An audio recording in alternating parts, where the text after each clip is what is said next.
I have spent 40 years becoming the background noise of my own home. To my husband, Arthur, I am the woman who ensures his shirts are crisp and his coffee is hot.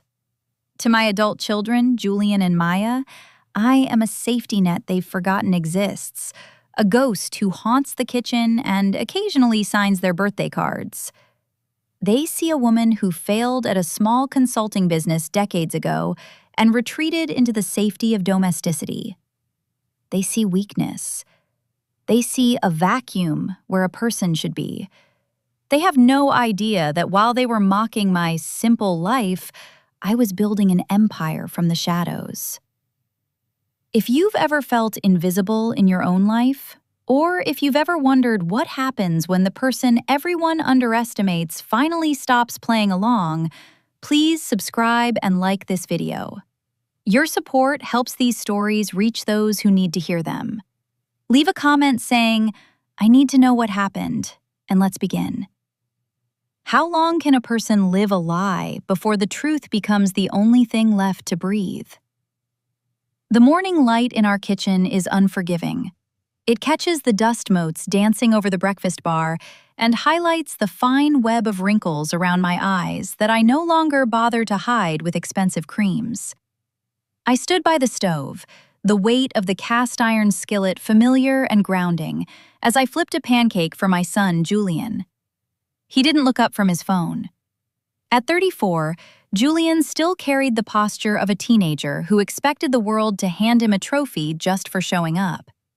He was wearing a suit that cost more than he currently had in his savings account, a suit I knew he'd bought to impress people at a firm that was currently scouting for fresh blood. "Mom, did you see the news about Vance Global?" Julian asked, his voice thick with a mix of envy and professional hunger. "They're restructuring. The board is looking for a new acquisition lead. If I could just get a foot in that door, my debt would be gone in a year." I didn't turn around. I kept my gaze fixed on the bubbling batter. "Vance Global," I repeated softly. "I've heard of them."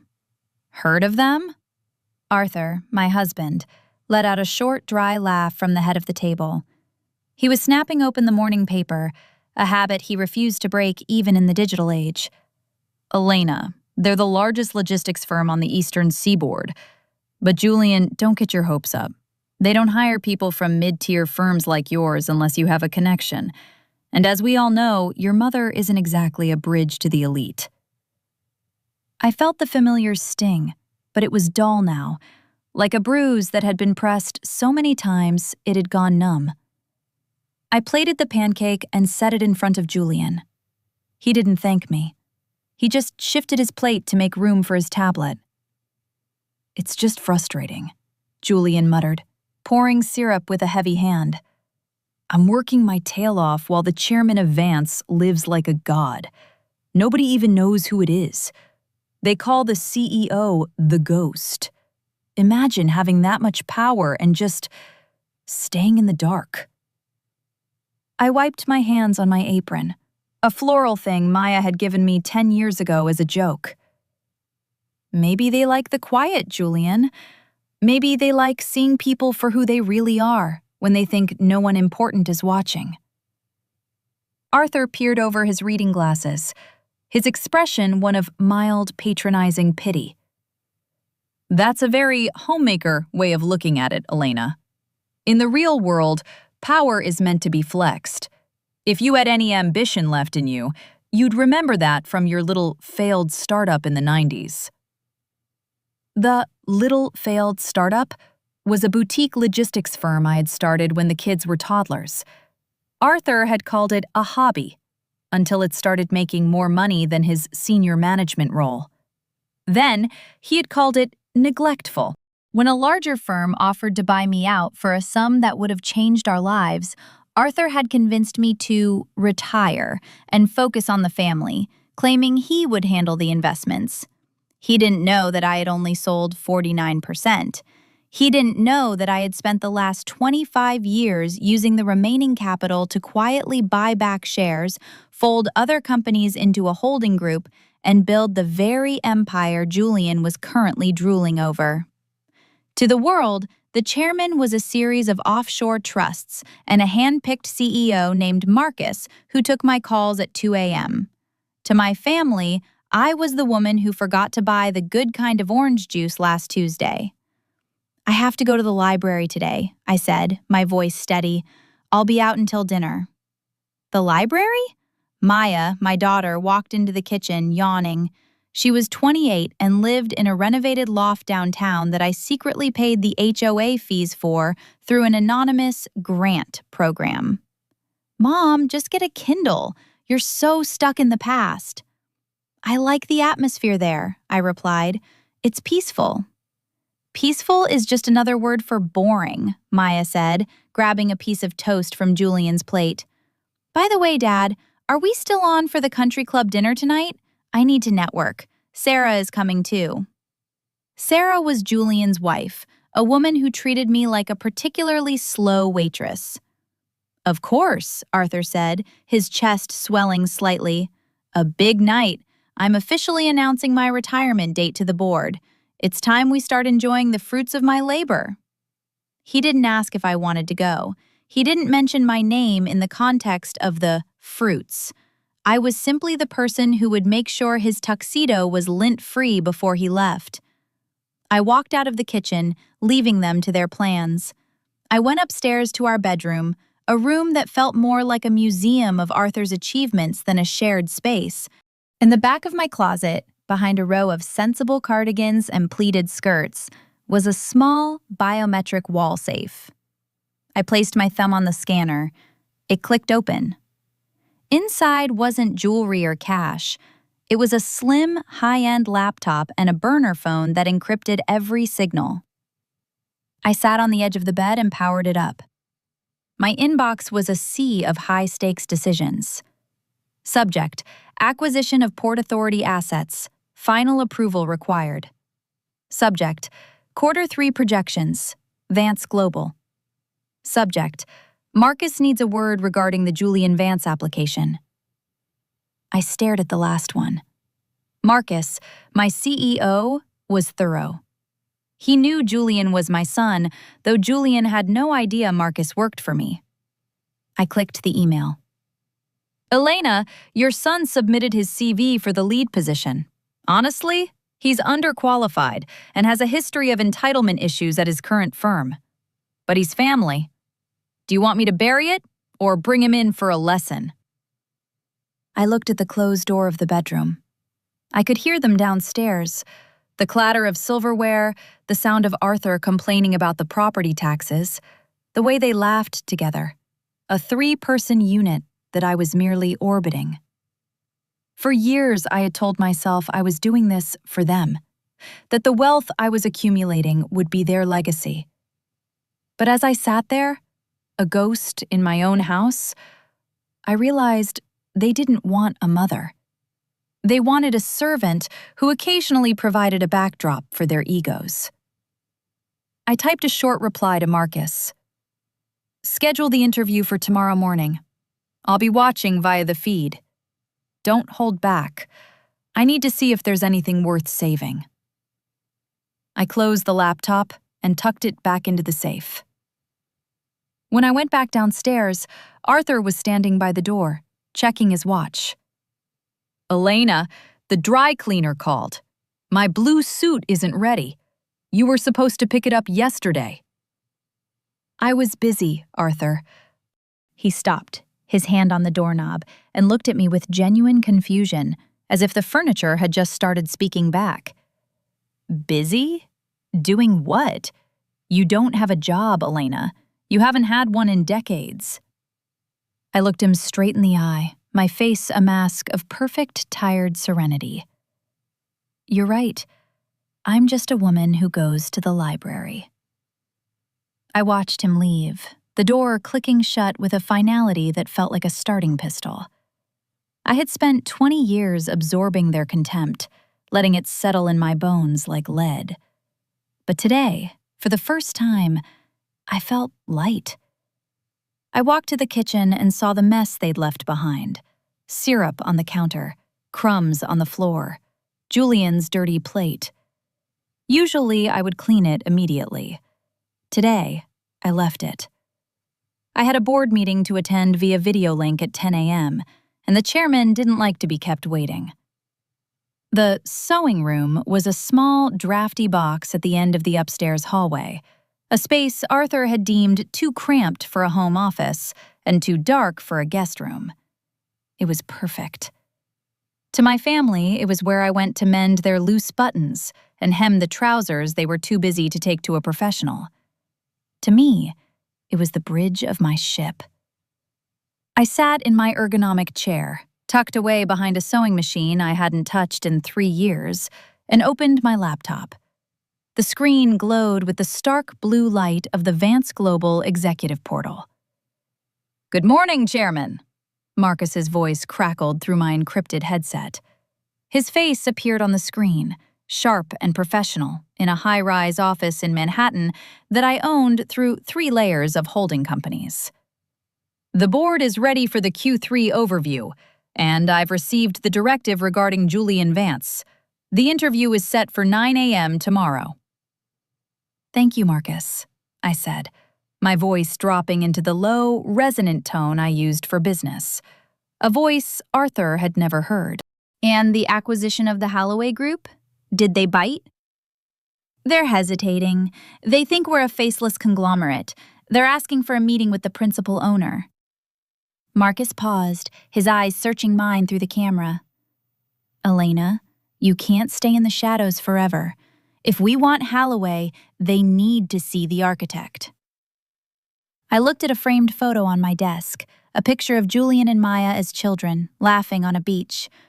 I remembered how Arthur had spent that entire vacation on his work phone, screaming at subordinates to prove he was important, while I sat in the sand, quietly managing the first $1 million merger of my career on a BlackBerry hidden in a diaper bag.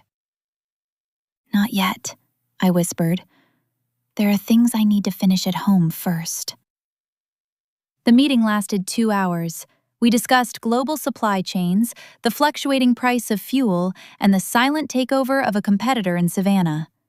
I made decisions that would shift the lives of thousands of employees. I felt alive, sharp, and lethal. Then, a heavy knock at the door shattered the illusion. "Elena, are you in there?" It was Arthur. I didn't scramble. I didn't panic. I simply closed the laptop lid and picked up a spool of navy blue thread. "Yes, Arthur?" He pushed the door open, not waiting for an invitation. He never did. He looked around the small room with a sneer of mild disgust. "It smells like old fabric in here. Listen, I can't find my gold cufflinks, the ones Maya gave me for my 50th. I need them for tonight." "They're in the velvet box on your dresser, Arthur. Right where they've been for 5 years. He huffed, leaning against the door frame. "Well, they weren't there when I looked. You must have moved them while cleaning. Honestly, Elena, I don't know why you insist on organizing things into oblivion. It's a waste of the little energy you have." I stood up, my joints slightly stiff from the long meeting. "I'll find them for you." "Do that." And Maya called. "She's complaining about her landlord again. Something about the building's new management being cold. I told her you'd call and talk her through it. You know how she gets." I followed him out into the hall. "She's 28, Arthur. She can talk to her own landlord." Arthur stopped and turned, his brows knitting together in that patronizing way he had when he thought I was being difficult. "She's our daughter, Elena. And she's sensitive. Not everyone has your stoicism. Besides, what else do you have to do today? You're not exactly swamped with a career."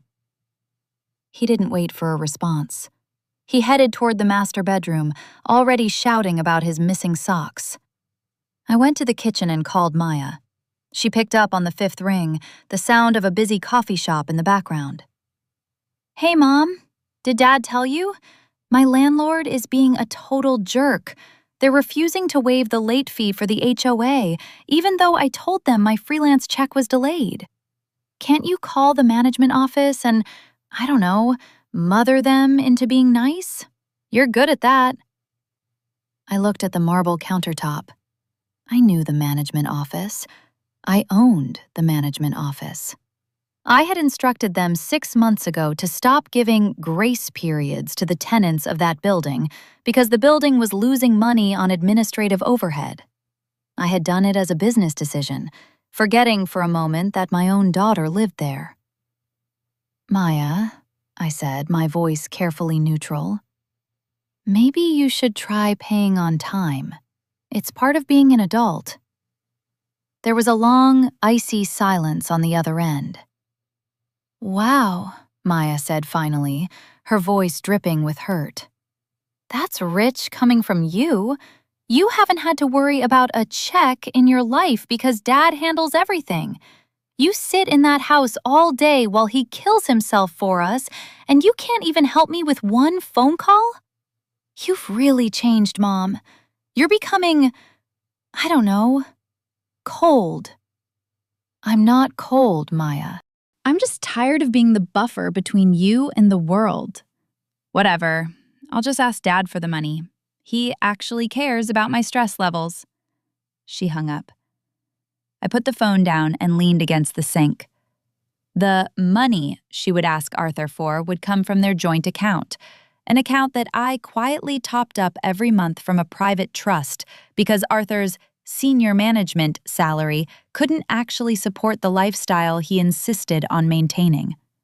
He thought he was a provider. She thought he was a hero. I was just the woman who made the cufflinks appear. By 6 p.m., the house was a whirlwind of ego. Arthur was preening in front of the full-length mirror, struggling with his tie. Julian had arrived early with Sarah, his wife, who was currently sitting in my living room, checking the bottom of her shoes as if she suspected my carpet might be contagious. "Elena!" Arthur barked from the bedroom. "The tie! Now!" I walked in and stood before him. My hands, practiced and steady, reached up to fix the silk knot. I looked at his face. The face of the man I had once loved. The man I had supported when his first 3 jobs failed.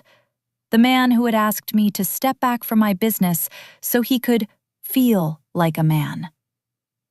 "You're very quiet tonight," Arthur said, eyeing me in the mirror. "Are you still brooding about the library? Or was it the dry cleaner?" "I'm just thinking about tomorrow," I said softly. "Tomorrow?" Arthur laughed, a sharp, dismissive sound. "Tomorrow is just another Tuesday for you, Elena. But for Julian, it's the Vance Global interview. A real day. A day that matters." He patted my cheek, a gesture that felt more like he was checking the quality of a piece of leather. "Try to smile tonight at the club. People ask about you, and I hate having to make excuses for why you're so withdrawn lately." I finished the knot and stepped back. "I'll be exactly what you need me to be, Arthur." As we walked out to the car, I checked my burner phone one last time. A message from Marcus. "Julian's file is on the desk. The interview room is wired for video. See you at 9 a.m., Chairman." I buckled my seatbelt in the passenger seat of Arthur's Mercedes, a car I had paid for as an anniversary surprise through a series of anonymous rebates. As we pulled out of the driveway, I looked back at the house. It looked so peaceful, so normal. A perfect stage for a play that was about to reach its final act. I wondered, as Julian bragged about his connections from the back seat, if they would still call me cold when they realized I was the one who held the keys to the only world they cared about. The Lakeside Country Club is a monument to a specific kind of American success, the kind that requires a high membership fee, a strict dress code, and a complete lack of self-awareness. As we walked through the heavy mahogany doors, the air changed, thick with the scent of expensive cigars and aged scotch. Arthur immediately assumed his statesman persona, his back straightening, his voice dropping an octave into a booming baritone. "Arthur, good to see you," a man in a navy blazer called out, shaking Arthur's hand vigorously. He barely glanced at me, his eyes sliding over me as if I were part of the wallpaper. "Good to be here, Bill. You know my son, Julian. He's interviewing with Vance Global tomorrow. Big things on the horizon," Arthur said, pulling Julian forward. I stood half a step behind them, clutching my clutch bag. I was wearing a charcoal silk dress, modest, elegant, and entirely forgettable. To these people, I was the supportive wife, the woman who kept the home fires burning so the men could go out and conquer the world. They didn't know that 3 of the men in this room were currently lobbying my board for a bailout for their struggling manufacturing firms. We were seated at a large circular table in the center of the dining room. Sarah, Julian's wife, sat next to me, her eyes scanning the room for anyone more important than the people she was currently with. "Elena, that's an interesting brooch," Sarah said, her voice dripping with a fake sugary sweetness. "Is it vintage? It has that lived-in look." "It belonged to my mother," I said quietly. "It's a reminder that some things last longer than trends." Sarah smirked, turning back to Maya. "I just think it's so sweet how your mom stays so grounded.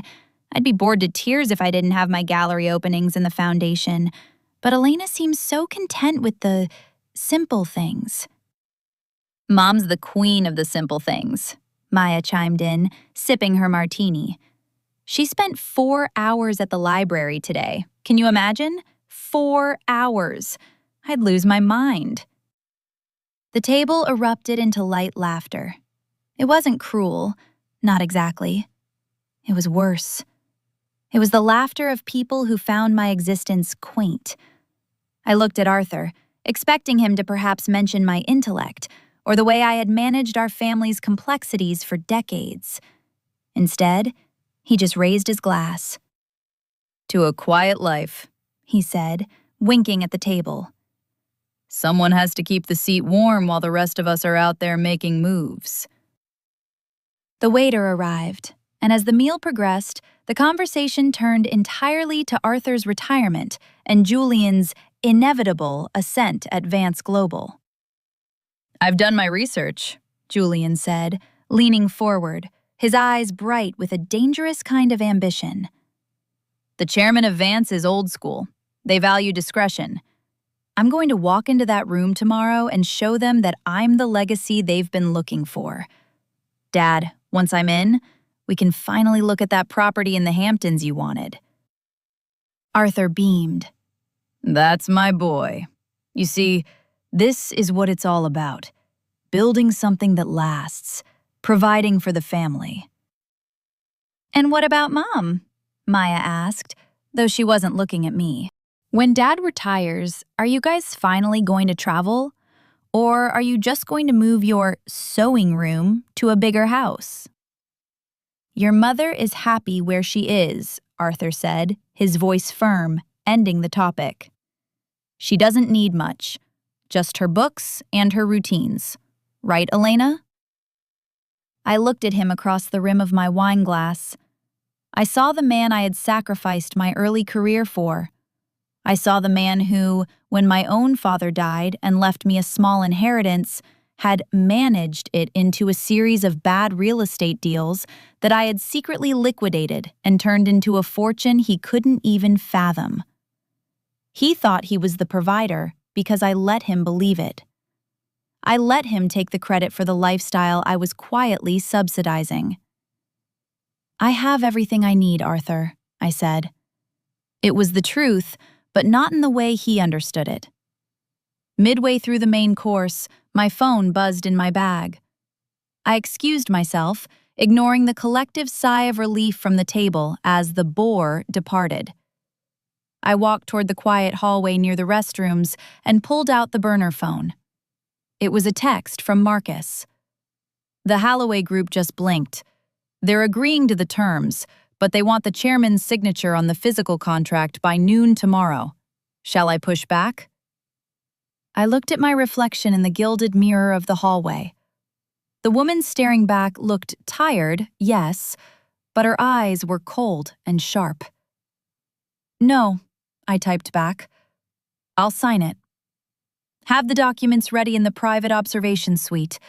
I'll be there after the Julian Vance interview. As I turned to head back to the table, I ran into Sarah. She was touching up her lipstick, her eyes meeting mine in the mirror. You know, Elena, she said, not turning around, you're lucky. You don't have to worry about anything. Julian is so stressed about this Vance thing. He's the one carrying the weight of our future. It must be nice to just exist. I stepped closer to her, the scent of her expensive, cloying perfume filling the small space. Carrying weight is a silent activity, Sarah. You usually don't know who's doing it until they stop. She laughed, a sharp, tinkling sound. Oh, Elena, you and your riddles. It's a good thing you have Arthur to translate the world for you. She swept past me, leaving a cloud of silk and arrogance in her wake. When I returned to the table, Arthur was in the middle of his closing speech. He stood up, clinking his spoon against his glass. The room went quiet. He was a popular man here, the self-made success story everyone admired. Friends, Arthur began, his voice warm. As many of you know, I'm stepping down at the end of the year. It's been a long road. I've built a life I'm proud of, and I've done it to ensure my children have a platform to reach even higher. Tomorrow, my son takes the first step into a world I've prepared him for. I want to thank you all for being part of this journey. He didn't mention me. Not once. He didn't thank the woman who had edited every one of his major proposals, who had managed the household so he never had to know the price of a gallon of milk, or who had secretly saved his credit score 3 times in the early 2000s. As the room erupted in applause, I sat there, a ghost at the feast. I looked at Julian, who was grinning, already tasting the power he thought was his birthright. I looked at Maya, who was filming the speech on her phone, likely for her social media followers to see her inspirational father. I felt a strange, cold clarity settle over me. For years, I had stayed silent to protect their egos. I had stayed in the background because I thought a mother's love meant being the floor they walked on. But as I watched them toast to a future that was built on my hidden labor, I realized that a floor is only appreciated when it's gone. The drive home was filled with their chatter. Julian was rehearsing his opening lines for the interview. Maya was complaining about the wine. Arthur was humming to himself, satisfied. When we got back to the house, I went straight to the kitchen. I began to pack a small bag, not of clothes, but of the things I would need for tomorrow. My laptop, the encrypted phone, the biometric key to the Vance Global headquarters. Elena? Arthur called from the stairs. Don't forget to set the alarm for 6. I want to make sure Julian has a full breakfast before his big day. He needs his energy. I stood in the dark kitchen, the moonlight spilling across the floor I had polished myself. I'll make sure everything is ready, Arthur, I said to the empty room. Tomorrow, Julian would walk into the glass and steel heart of Vance Global. He would walk in expecting to find a ladder. Instead, he was going to find the woman he had spent his life overlooking, sitting at the very top, holding the scissors to every string he'd ever leaned on. And for the first time in 25 years, I wasn't going to catch him when he fell. The kitchen at 6 a.m. was a sanctuary of steam and sizzle. I moved with a mechanical precision born of 3 decades of muscle memory. Whisking eggs, pressing the silver button on the espresso machine, placing the heavy porcelain plates on the warmer. It was a dance I performed for an audience that never looked at the stage, only the results. Julian appeared first, his face pale and eyes slightly bloodshot. He had spent the night rehearsing his vision for Vance Global. He sat at the island, his movements jerky, checking his reflection in the chrome side of the toaster. He was wearing the power suit I had secretly paid for through a referral credit at the boutique he frequented. He looked every bit the high flyer he imagined himself to be. "Protein only, Mom," he muttered, not looking at me. "I can't have a sugar crash mid-presentation. And make sure the coffee is black. I need to be sharp." "Of course, Julian," I said, placing a plate of perfectly poached eggs and avocado in front of him. "You've practiced your opening?" He scoffed, finally looking up, though his gaze landed on the wall behind me. "Mom, I've got this. It's logistics, it's strategy. It's not something you'd understand. Just pray for me or whatever it is you do during the day. I need the universe on my side." Arthur came down a moment later, already fully dressed, smelling of sandalwood and self-assurance. He clapped Julian on the shoulder, nearly knocking the coffee cup out of his hand. "Today's the day, son. The Vance name is about to mean something again. Not that your mother's maiden name didn't have its charms, but we're a different breed, aren't we?" Arthur winked at Julian, then turned to me. "Elena, don't wait up for lunch. I'm taking Julian to the club afterward to celebrate his performance. I've already told the guys we're coming." "You're very certain he'll get the job," I remarked, wiping a stray drop of oil from the counter. Arthur laughed, a sound that felt like a slap. "Confidence is 90% of the battle, Elena.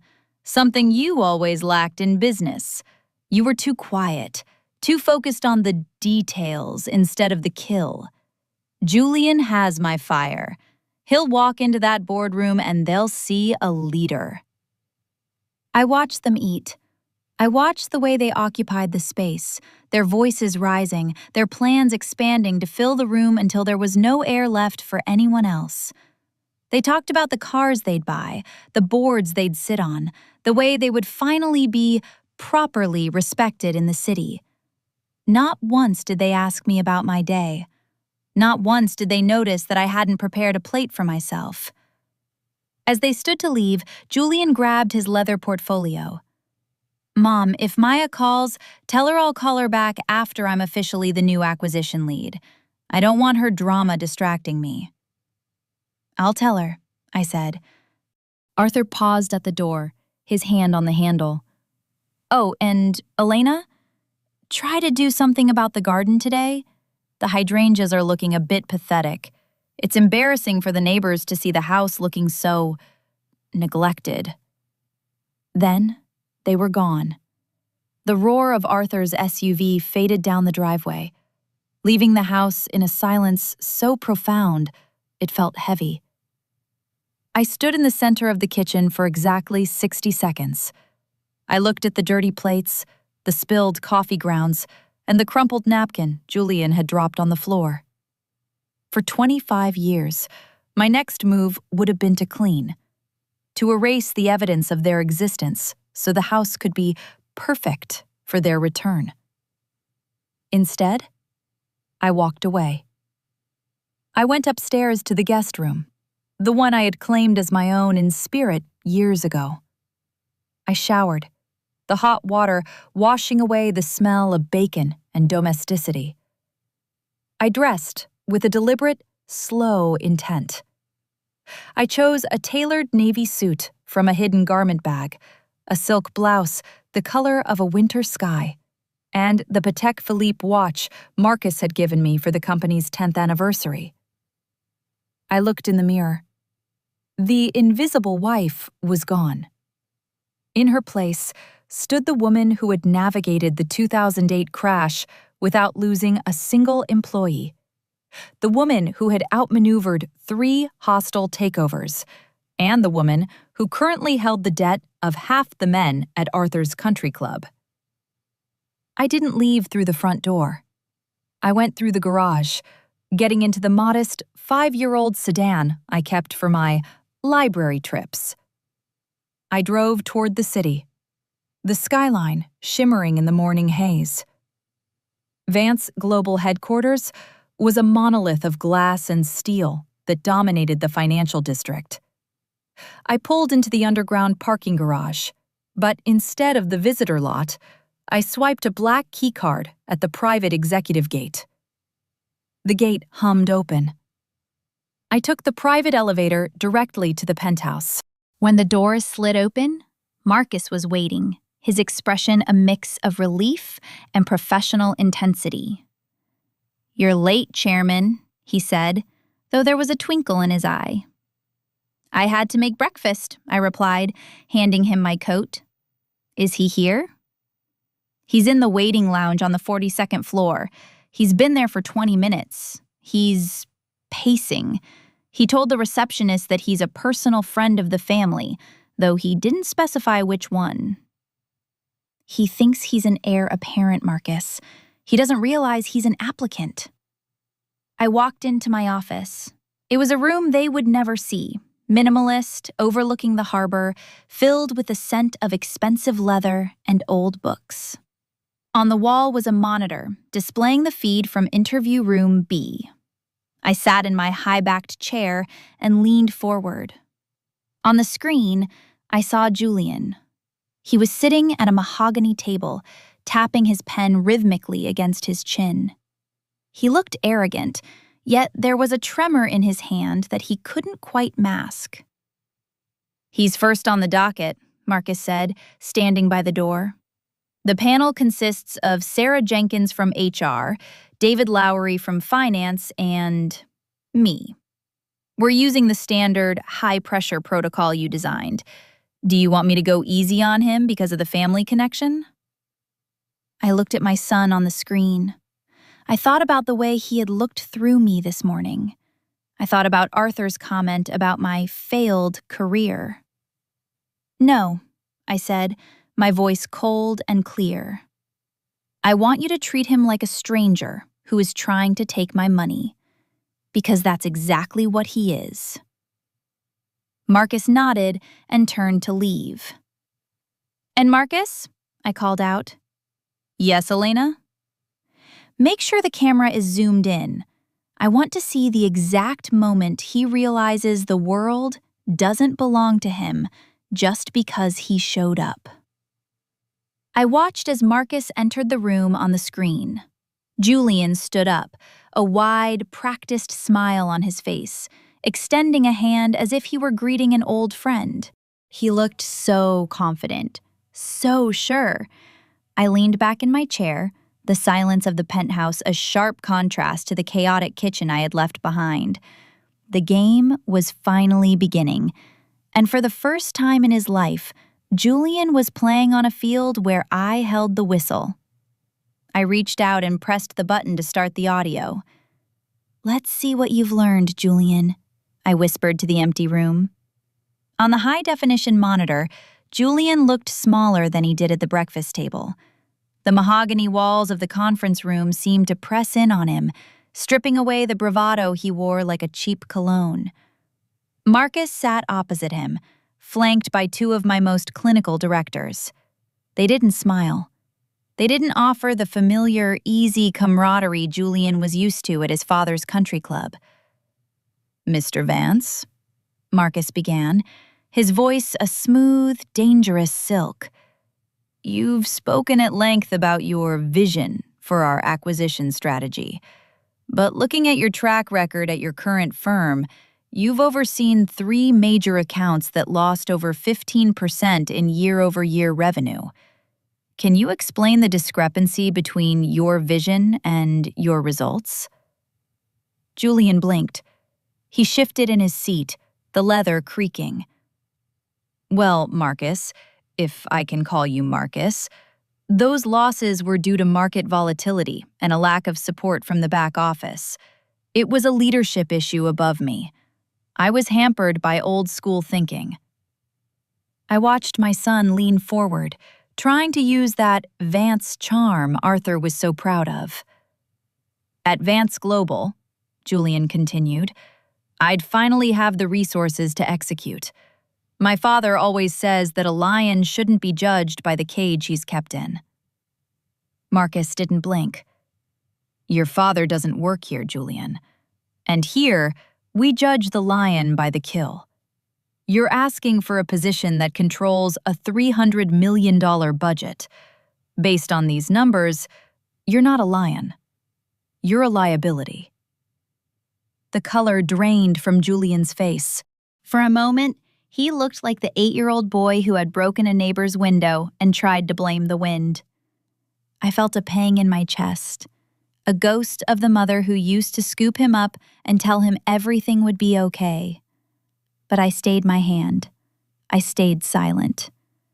I had spent 30 years fixing their mistakes, and all it had done was turn them into people who didn't know how to bleed.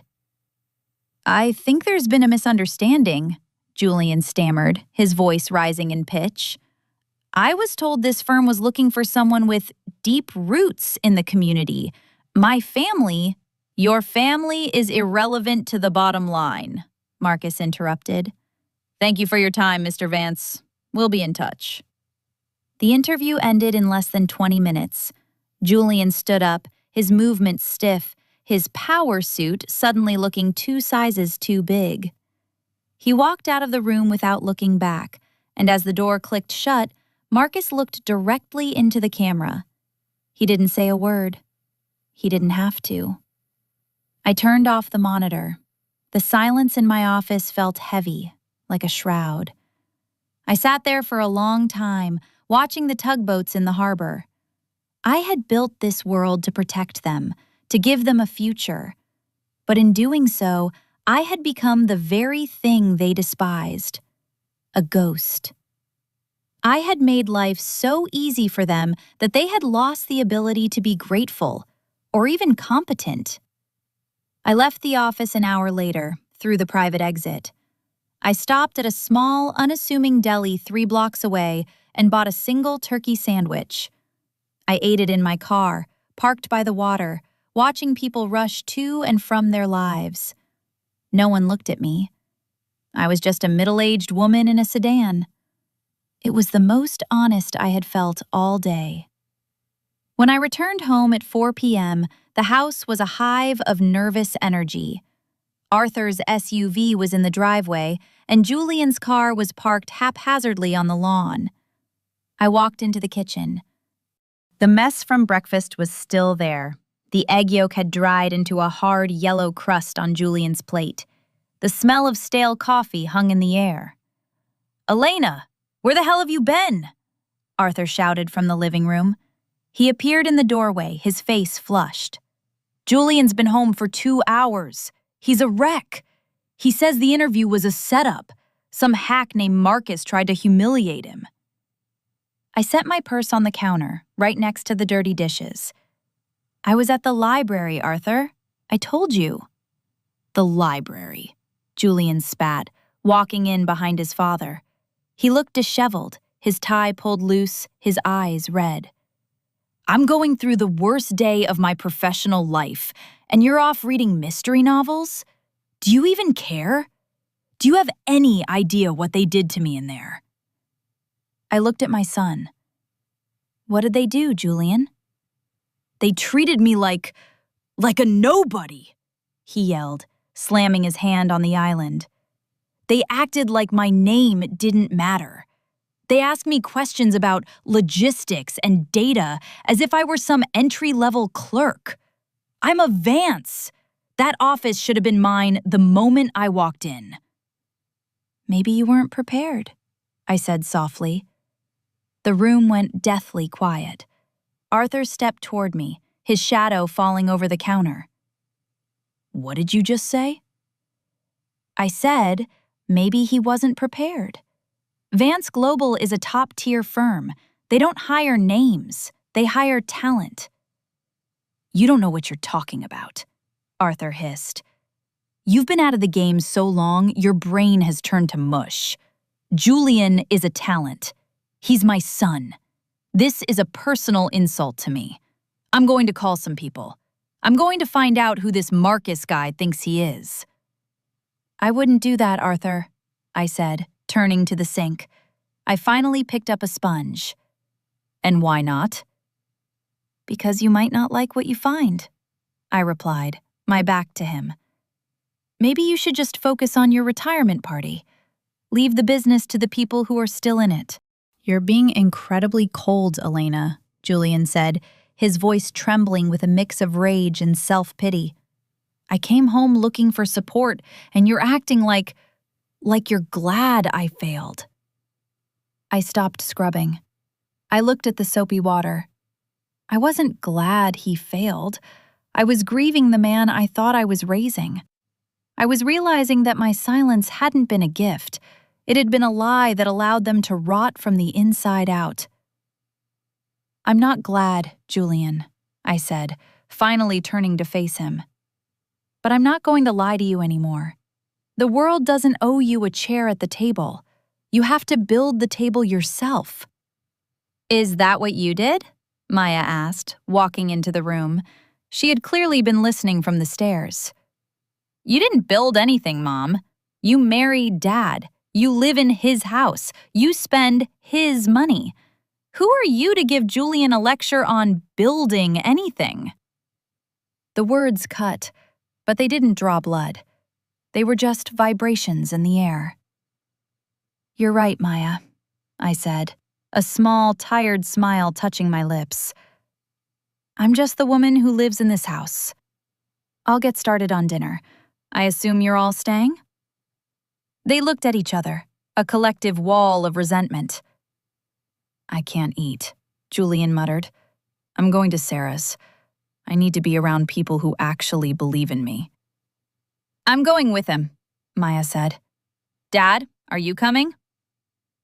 Arthur looked at me, his eyes narrowing. No, I'm staying here.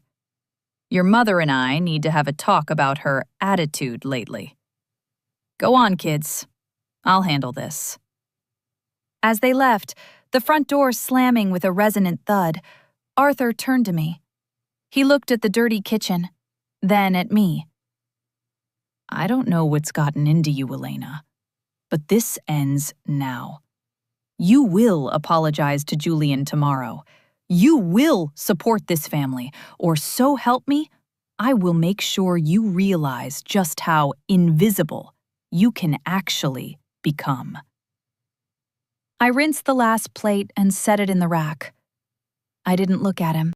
I was thinking about the Holloway Group contract sitting in my bag. I was thinking about the $5 million I had moved into a private account this morning. I think I'm already there, Arthur, I said quietly. What? Invisible, I said, finally meeting his gaze. You haven't seen me in 20 years, Arthur. Why start now? I walked past him, leaving him standing in the middle of the kitchen he thought he owned. Tomorrow, the Holloway Group would sign the papers. Tomorrow, I would officially become the owner of the very building Arthur's country club sat in. And Arthur would still be wondering where his cufflinks were. The following morning, the silence in the house was no longer peaceful. It was radioactive. Arthur sat at the head of the table, his eyes fixed on the financial section of the newspaper, though he hadn't turned a page in 10 minutes. I moved through the kitchen, but I did something I hadn't done in 30 years. I only made 1 cup of coffee. I sat at the small breakfast nook, cradling my mug, watching the steam rise. Where's mine? Arthur asked, not looking up. The beans are in the canister, Arthur. The water is in the tap, I said evenly. He finally looked at me, his face a map of genuine bewilderment. Are you still on this? This little rebellion because I told you the truth about Julian? Honestly, Elena, you're acting like a child. I have a very important conference call in 20 minutes, and I don't have time for your moods. It's not a mood, Arthur. It's a shift in management, I replied. I took a slow sip of my coffee. It was perfectly brewed. I've realized that providing for people who don't see the provider is a wasted investment. Arthur slammed the paper down. What is that? Some empowerment quote from one of your library books? Listen to me. Julian is devastated. Maya is upset, and I am tired. I've decided to handle the Vance Global situation myself. I've reached out to a few old colleagues.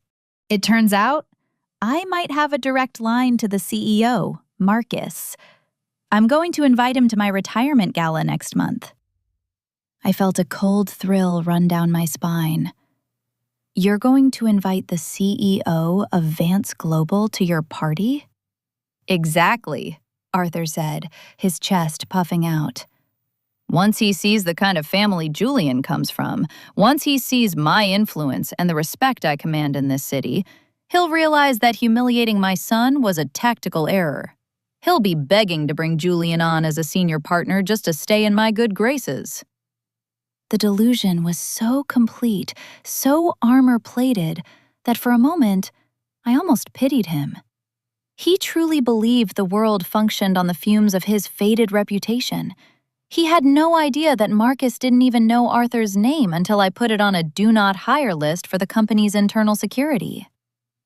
And what if he doesn't come? I asked. He'll come. Everyone comes when I call. Now, if you can stop being busy with whatever this is, I need you to drop my gray suit off at the tailor's. I've lost a little weight in the waist, and I want to look sharp for the meeting. I stood up, took my half-full mug to the sink, and poured the coffee down the drain. I'm going to the library, Arthur. You'll have to take the suit yourself. I walked out before he could find the words to explode.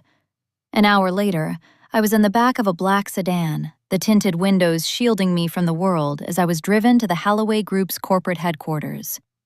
Marcus was already there, standing in the lobby with a leather-bound folder. The Holloway board is waiting in the penthouse, Marcus whispered as we stepped into the elevator. They're still convinced they're meeting a representative. When you walk in there, Elena, the ghost becomes flesh. Are you ready for that? I've been a ghost for 25 years, Marcus. I'm tired of the haunting. I'm ready to own the house. The doors opened to a room of men in charcoal suits, all of them older, all of them radiating a sense of inherited importance. They stood up as Marcus entered, but their eyes drifted past me, looking for the principal. Gentlemen, Marcus said, his voice echoing in the glass-walled room. Thank you for waiting. I'd like to introduce you to the chairman of Vance Global, the majority shareholder of the Holloway acquisition project, Elena Vance. The silence was delicious. I watched the chairman of Holloway, a man named Sterling who had once ignored me at a charity auction, drop his pen. His mouth opened, then closed. He looked at my navy suit, my steady hands, and the way I didn't wait for him to offer me a chair before I sat at the head of the table. You're Arthur's wife, Sterling stammered. I am Elena, I corrected him, my voice like a scalpel. Arthur is a man who lives in my house. Now, let's look at the liquidated damages clause on page 12. I find your valuation of the Savannah Port assets to be optimistic.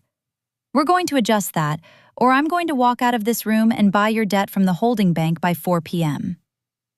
For the next 3 hours, I was the woman I was always meant to be. I was sharp, I was ruthless, and I was entirely in control. I didn't think about laundry. I didn't think about the hydrangeas. I didn't think about the way my children spoke to me. I was a titan, and these men were terrified of me. By the time I signed the final page, the Holloway Group had been absorbed. I had saved 3,000 jobs and increased my personal net worth by $40 million in a single afternoon. Good work, Chairman, Sterling said, his voice shaking as he shook my hand. I had no idea. That's the point, Mr. Sterling, I said, gathering my things. Most people are so busy looking for the sun that they never notice the gravity holding them down. I returned home just as the sun was setting. The house was dark, except for a single light in the living room. As I walked in, I found Julian sitting on the sofa, a bottle of Arthur's expensive bourbon open on the coffee table. "Where were you?" he asked, his voice slurred. He looked up at me, and for a second, I saw a flash of suspicion in his eyes. I called the library. They said they haven't seen you all day. They said they don't even have a Mrs. Vance registered for a private study room. I didn't blink. I set my keys on the table. I went to a different branch, Julian. The one downtown. You're wearing a different suit, he noted, pointing a shaking finger at my navy blazer. That's not what you left in. That's designer. I recognize the cut. Sarah has a skirt from that line. It cost $4,000. He stood up, swaying slightly. What are you doing, Mom? Dad says you're acting crazy. Maya says you're being punitive. And now you're lying about where you go? Are you having an affair? Is that where the money for the clothes comes from? I looked at my son. This man I had carried, this man I had shielded, and I felt a wave of such profound exhaustion that I had to sit down in the armchair opposite him. You think so little of me, Julian, that the only way you can explain me having something of value is if a man gave it to me. Then explain it, he yelled, the bourbon slopping over the side of his glass. Explain why you're suddenly walking around like you own the world when you can't even get my breakfast right anymore. I looked at the bottle of bourbon. I had bought that bottle. I had paid for the sofa he was sitting on. I had paid for the roof over his head. I don't owe you an explanation, Julian. I owe you a life, and I've already given you that. What you do with it is up to you. I stood up and headed for the stairs. Dad's going to find out, Julian shouted after me. He's meeting the CEO of Vance Global. He's going to tell him everything. He's going to fix the mess you're making of this family. I paused on the landing, the shadows stretching long and thin across the carpet. I hope he does, Julian, I said softly. I truly hope he meets him. I went to my room and locked the door. My phone buzzed. A text from Arthur. CEO's office confirmed. Marcus is attending the gala. He's looking forward to meeting the power behind the throne. See, Elena? This is how a real man handles business. Get the guest list ready. We're going to show them who we are. I leaned my head against the cool wood of the door. Arthur wanted to show the world who we were. He was going to get exactly what he asked for. But as I stared at the dark ceiling, I wondered if there would be anything left of our family once the lights came up. The air in the house had become a thick, physical weight. I could feel it the moment I stepped into the kitchen on Wednesday morning. Maya was there, sitting next to Julian at the breakfast bar, a rare sight at 8 a.m. They were huddled together like conspirators, their voices dropping to a low hum as I entered. The kitchen was a graveyard of their neglect. A half-eaten pizza box from the night before sat on the counter, a grease stain blooming through the cardboard. A stack of unwashed glasses crowded the sink. For decades, I would have been the one to clear it all away before they even woke up, ensuring their world was a clean, frictionless slate. Now, I simply walked past it and filled the kettle. Mom, Maya said, her voice strained with a forced, clinical gentleness. We need to talk. Julian told me about last night, about the suit and the library and the things you said. I didn't turn around. What things, Maya? The way you're acting, Julian interjected, his voice sharp with the hangover of his ego. Like you're better than us. Like you're some stranger who just happened to raise us. We're worried, Mom. This isn't like you. Dad thinks you might be having some kind of break, from the stress of his retirement and me not getting that job. I turned, kettle in hand. I looked at them, my children. They were beautiful, well-fed, and entirely hollow. They didn't see a woman who had endured. They saw a machine that had suddenly developed a glitch. "A break?" I asked softly. "Is that what we're calling it when I stop doing your dishes and start wearing clothes I actually like?" "It's the secrecy, Mom." Maya stood up, her face flushing.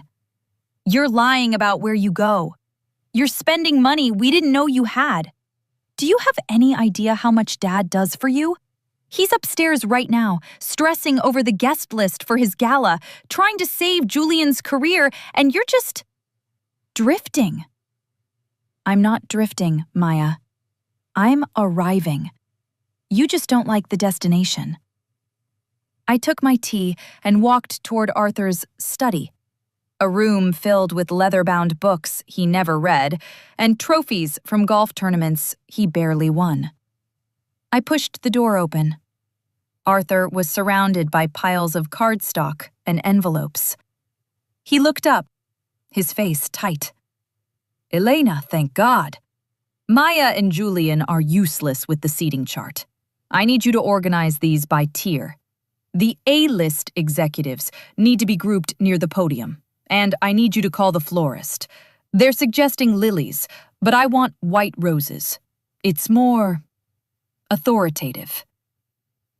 I set my tea on the corner of his desk, right on top of a save the date. "I'm not doing the guest list, Arthur. And I'm not calling the florist." Arthur froze. He looked at the teacup, then at me.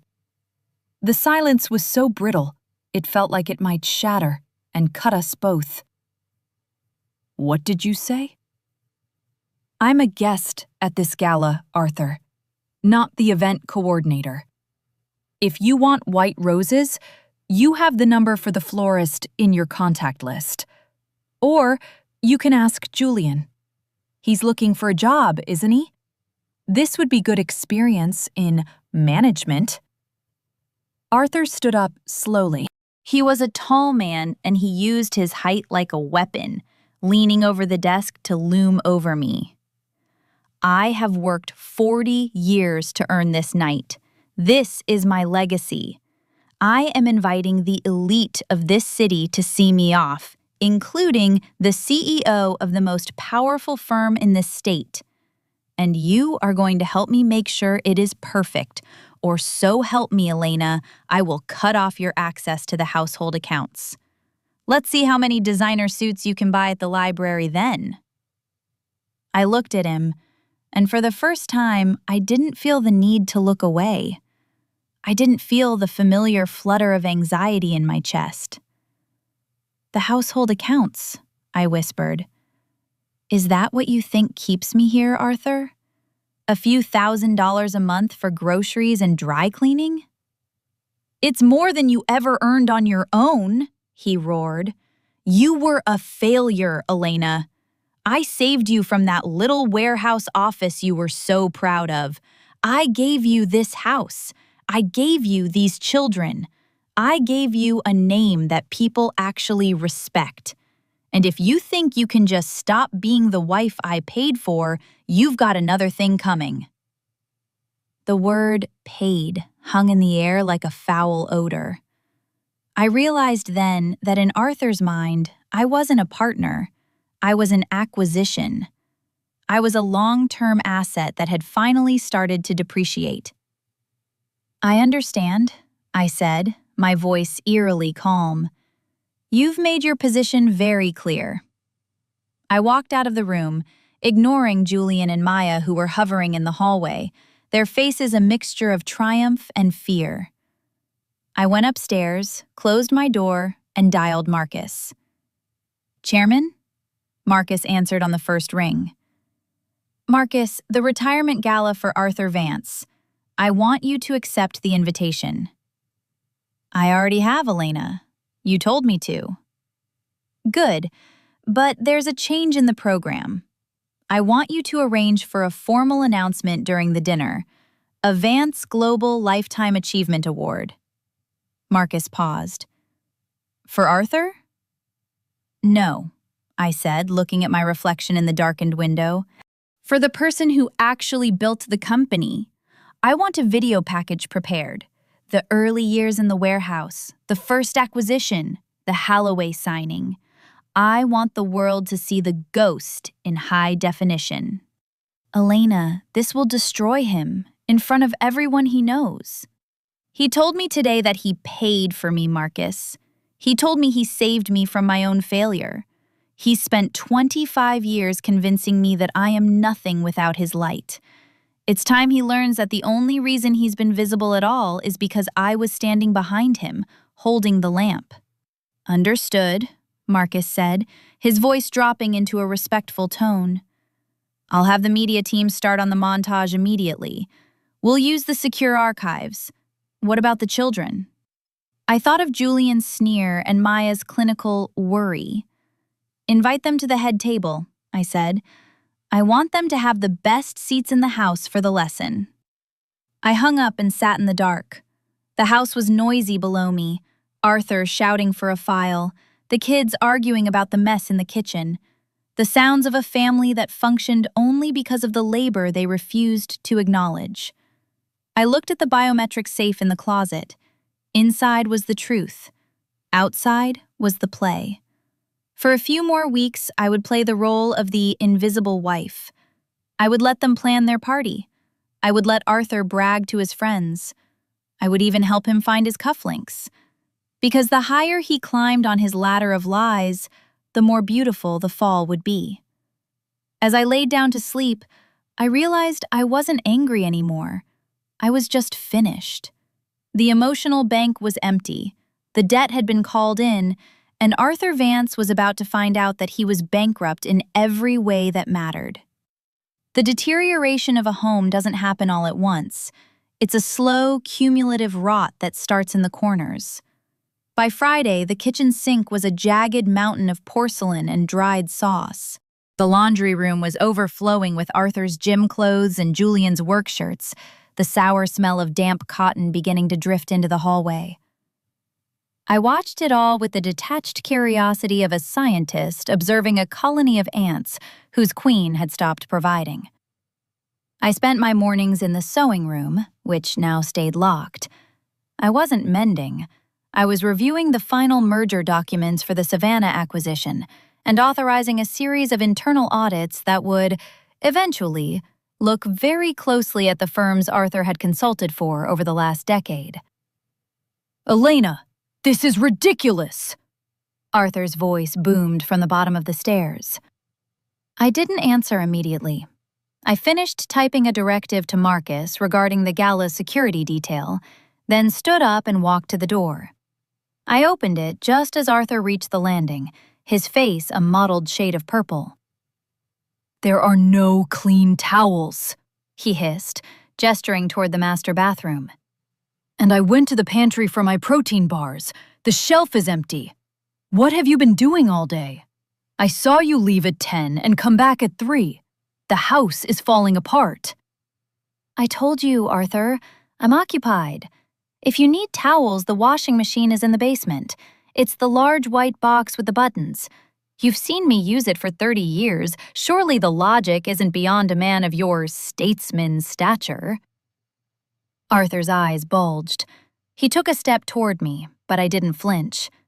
I had seen this look 1,000 times, the rage of a man who realized his domestic appliances had developed a will. You are doing this on purpose, he whispered. You're trying to punish me because I called you out on your laziness. You're trying to sabotage the most important month of my life. If your life can be sabotaged by a lack of clean towels, Arthur, perhaps it wasn't as stable as you thought. He let out a sharp, guttural sound of frustration and turned on his heel. I'm calling Maya. She'll come over and fix this. At least one woman in this family still understands the meaning of duty.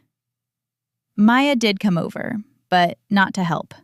She arrived an hour later, looking frazzled, her hair in a messy bun and her eyes darting around the cluttered living room with a look of genuine horror.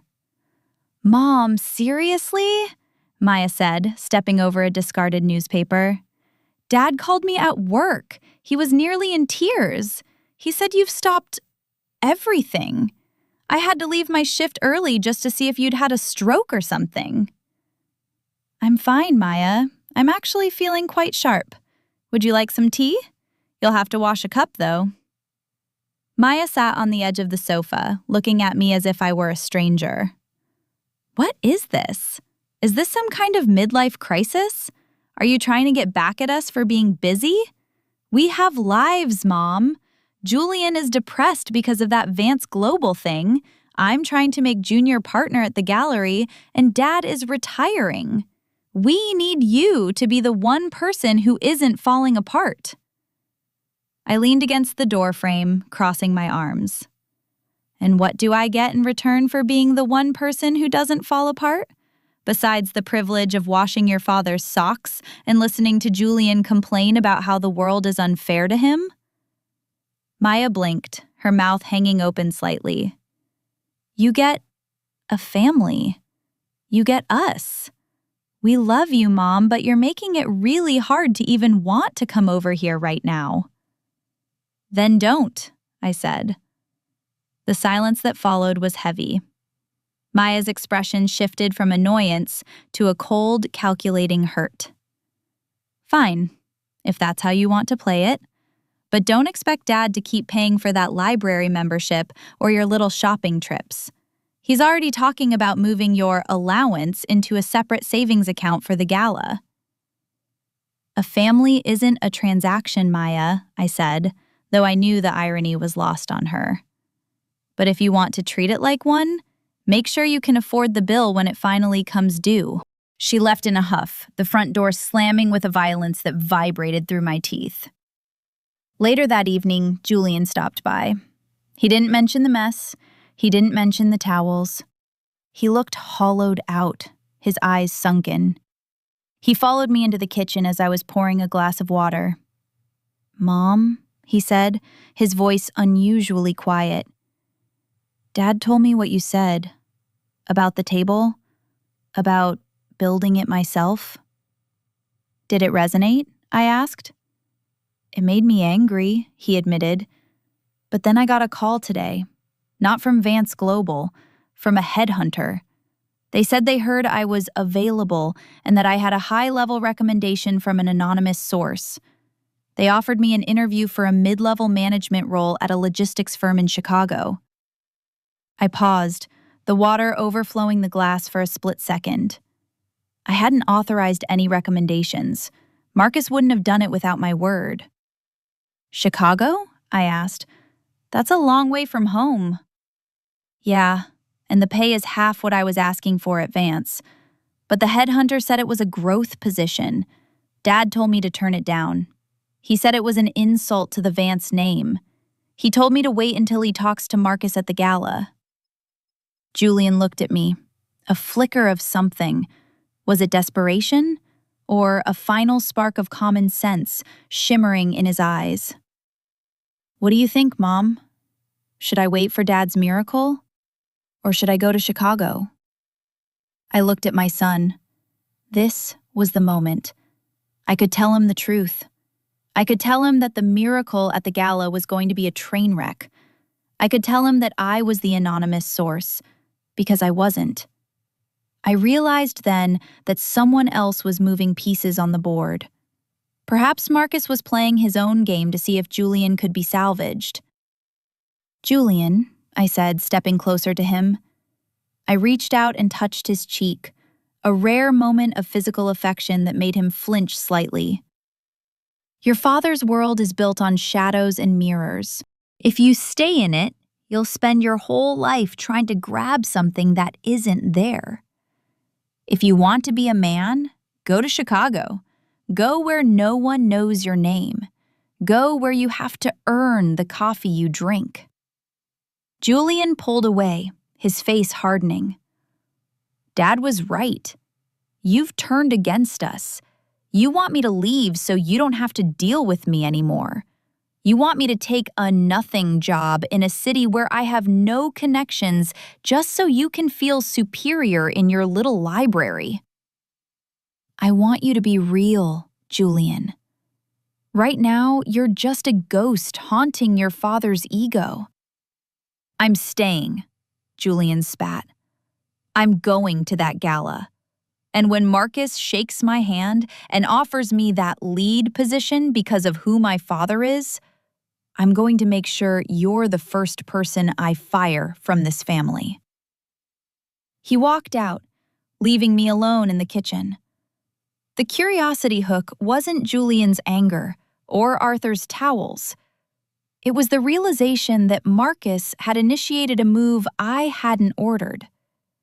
I went to my sewing room and opened my laptop. I pulled up the internal logs. There it was.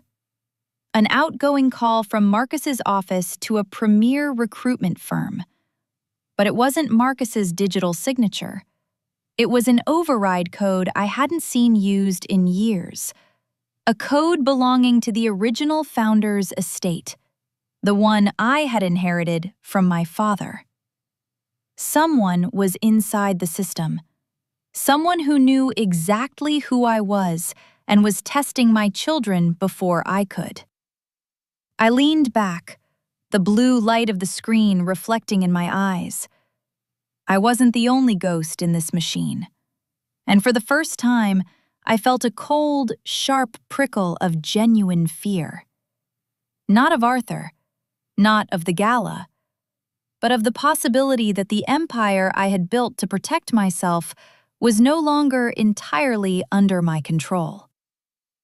The override code stared back at me from the laptop screen, a string of alphanumeric characters that felt like a voice from the grave. It was my father's red line protocol, a backdoor into the company's infrastructure he'd built 40 years ago when Vance Global was just a few trucks and a dream. He'd given it to me on his deathbed, a secret insurance policy against a world he feared would never take a woman seriously. "Marcus," I said, the moment he answered my encrypted line, "who else has the red line access?" There was a long, heavy pause. I could hear the city traffic through his window. "No one, Elena. That code was retired when we migrated the servers in 2012. It shouldn't even exist anymore." "It was used yesterday to contact a headhunter for Julian. Someone is playing God with my son's career using a ghost signature." "I'll run a forensic trace," Marcus said, his voice tightening. "But, Elena, if someone has that code, they aren't just in the system. They're in the foundation. They know exactly who you are." I closed the laptop.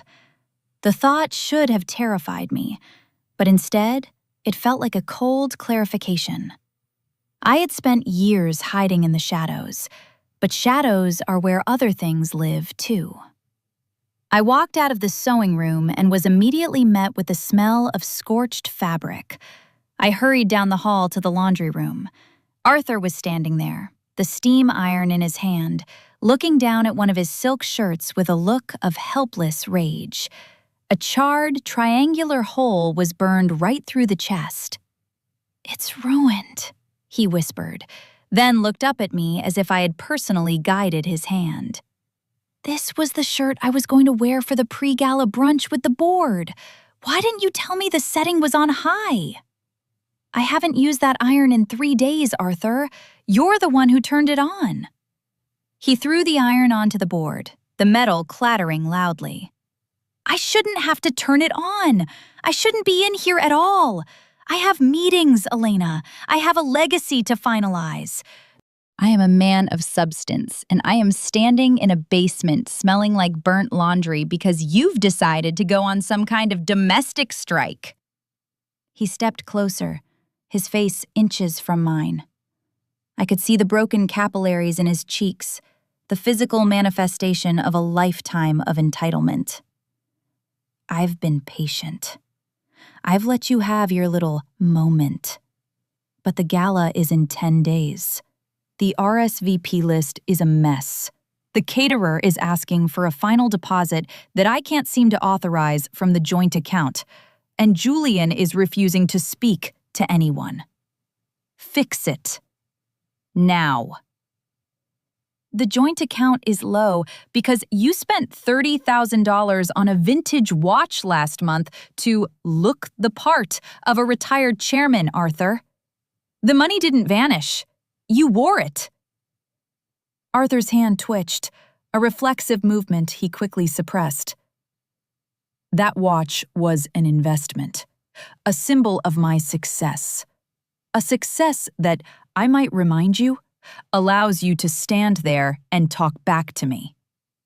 If you don't get that account balanced and the gala back on track, I will start selling things, starting with those books of yours.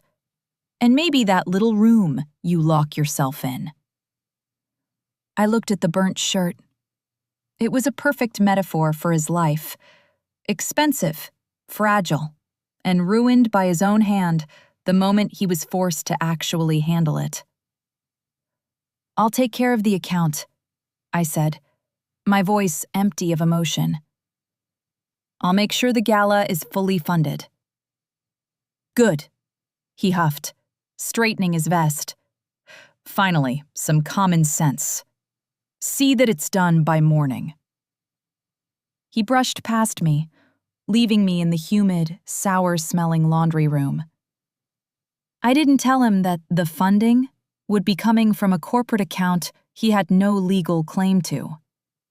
I didn't tell him that the caterer he was so worried about was actually a subsidiary of my own hospitality group. I was paying for my own husband to humiliate me, and he was too blind to see the strings. That evening, I decided to cook. Not because I felt the duty Maya had spoken of, but because I needed to be in the heart of the house to observe.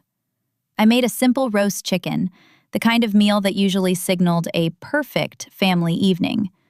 Julian arrived late, smelling of cigarettes and cheap beer. He sat at the table, his eyes darting to the kitchen island where the chicken sat, golden and steaming.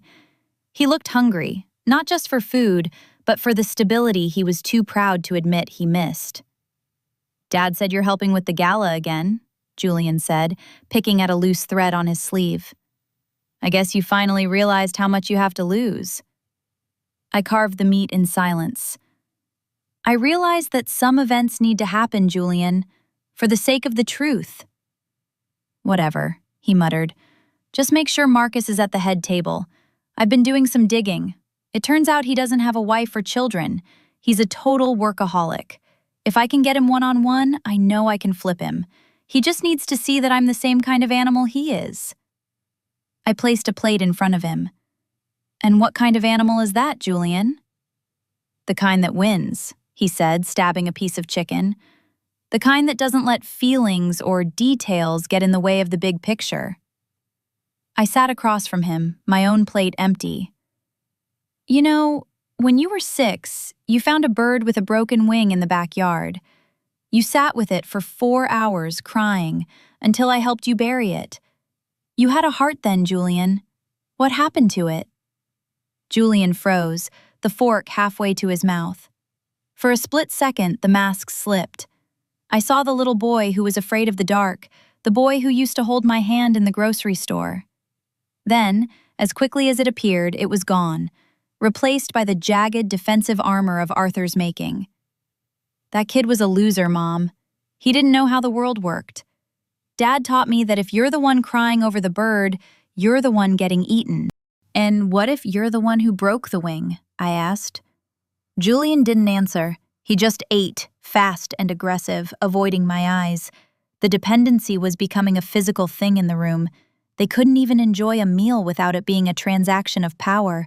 They needed me to cook, to clean, to fund, and to listen, not because they loved me, but because without my silence they had no mirror in which they looked like heroes. As I was clearing the table, my phone buzzed in my pocket, a private message from the internal system, not Marcus. "The bird's wing wasn't broken by accident, Elena. Arthur stepped on it while you were inside. I watched from the window. Check the red line logs for the folder labeled 1996. My heart stopped. 1996 was the year I retired. The year I sold my company's majority stake because Arthur told me the stress was making me a bad mother. I looked at Arthur, who was in the living room, laughing at a sitcom, his feet up on the coffee table I had polished. I walked upstairs, my legs feeling like lead. I entered the sewing room, locked the door, and opened the 1996 folder.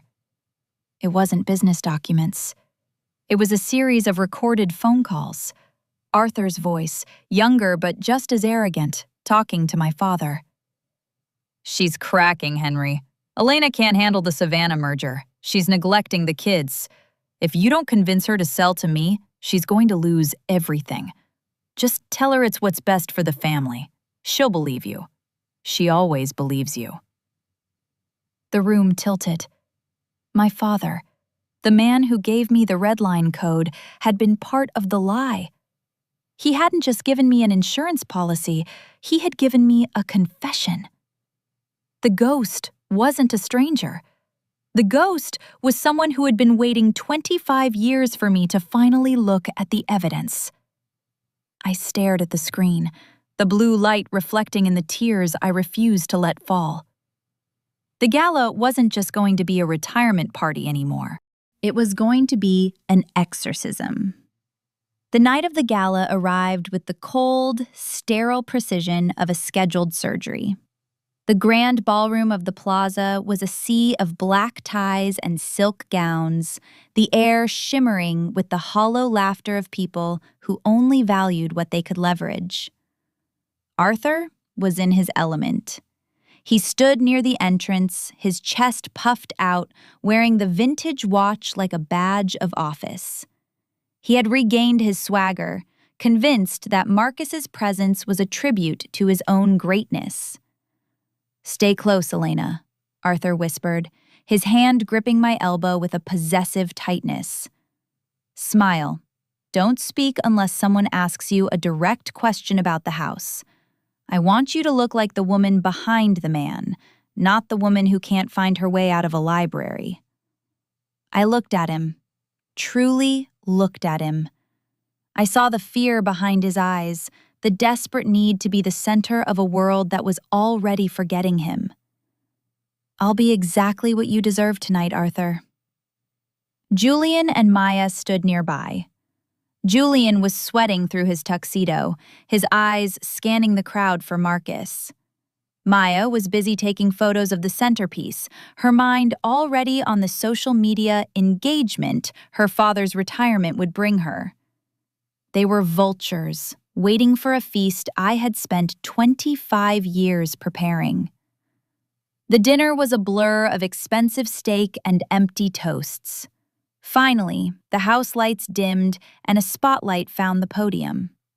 Marcus stepped up, the room falling into a respectful hush. "Ladies and gentlemen," Marcus began, his voice echoing with authority.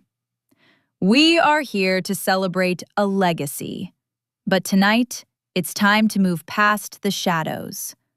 For years, the identity of the chairman of Vance Global has been a matter of speculation. People called them the Ghost. They assumed it was a man who preferred the silence of a boardroom." Arthur straightened his tie, a smug grin spreading across his face. He nudged me. "Watch this. He's going to credit me for the consulting work I did in the 90s. This is it." "But the truth," Marcus continued, his eyes meeting mine across the crowded room, "is that the strength of this company didn't come from the loud voices in the front. It came from the silence in the back. It came from a woman who was told her career was a hobby, a woman whose own father and husband conspired to steal her first company from her in 1996. The room went ice cold. Julian's fork clattered against his plate. Arthur's face turned a sickening shade of gray. The giant screens behind Marcus flickered to life. It wasn't a corporate montage. It was the 1996 recordings I had found in the Red Line folder. Arthur's voice filled the ballroom, cruel, calculating, mocking my fragility, while plotting to gaslight me into retirement. Then came the financial records. The screen showed the flow of money, every cent of Arthur's wealth flowing from an account titled Elena's Grace Trust.